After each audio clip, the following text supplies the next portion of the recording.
international consensus to act.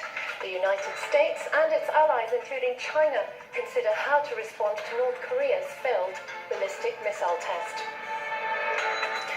With less than a week to go before France goes to the polls, security detail for leading presidential candidates is beefed up in the face of terror threats. Hello and thank you for joining us here at France 24. I'm Radava Abbas. It's a referendum that has divided a nation, but on Sunday, Turkish President Recep Tayyip Erdogan emerged a winner by securing just over 51% of the vote. It allows constitutional amendments that will grant him sweeping new powers to bypass Parliament. But opposition figures are contesting the results and questioning the validity of the vote. They say the outcome could unravel democracy in the nation. Shirley Sitbon has more. Recep Tayyip Erdogan's supporters celebrated outside his party's headquarters in Ankara as figures showed he was winning the referendum. Their excitement grew throughout the evening, reaching fever pitch when the president himself addressed his supporters in Istanbul.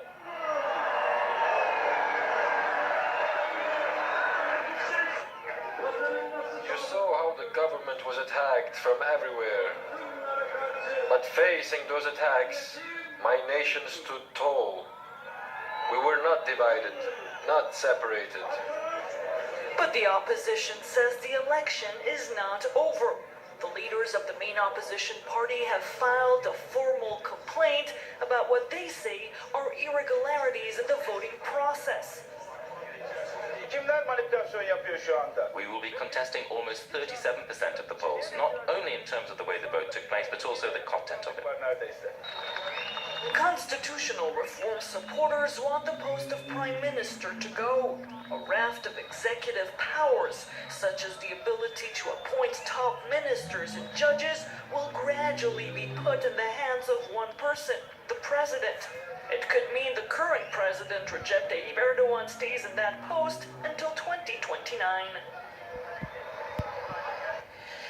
In the face of tension ratcheting up over North Korea's failed missile launch, the United States and its allies, including China, are in talks to find a suitable response. During a visit to neighboring South Korea, US Vice President Mike Pence called the move by Pyongyang a provocation.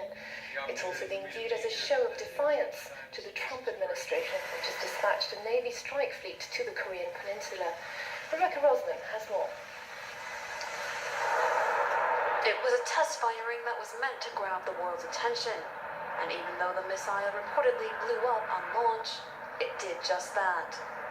Speaking to American and South Korean servicemen in Seoul, U.S. Vice President Mike Pence condemned the launch as a provocation, while reaffirming U.S. support for the South Korean people. Our resolve has never been stronger. Our commitment to this historic alliance with the courageous people of South Korea has never been stronger. And with your help and with God's help, freedom will ever prevail on this peninsula. President Trump's security advisor, Lieutenant General McMaster, promised that if the testing continues, the U.S. will be ready to act. This is a situation that just can't continue. And the president has made clear that he will not accept the United States and its allies and partners in the region being under threat from this hostile regime with nuclear weapons. North Korea is determined to show the world that it isn't cowed by the new Trump administration's threat of action. The White House has already dispatched Navy strike fleet to the Korean peninsula. Sunday's launch took place in Sinpo, a submarine base on the country's east coast. It's also where Pyongyang has been testing submarine-launched ballistic missiles. On Saturday, several intercontinental missiles were rolled out for the TV cameras, as Pyongyang marked the 105th birthday of the country's founder, Kim Il-sung, with a massive show of force. North Korea celebrates another anniversary on April 25th, the founding of its military, which, according to analysts, may well be an opportunity for another missile test launch.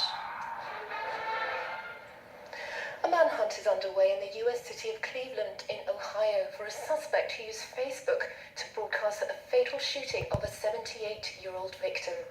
People say the suspect also confessed to killing other people in a separate post on the social media site. The account was deactivated on Sunday.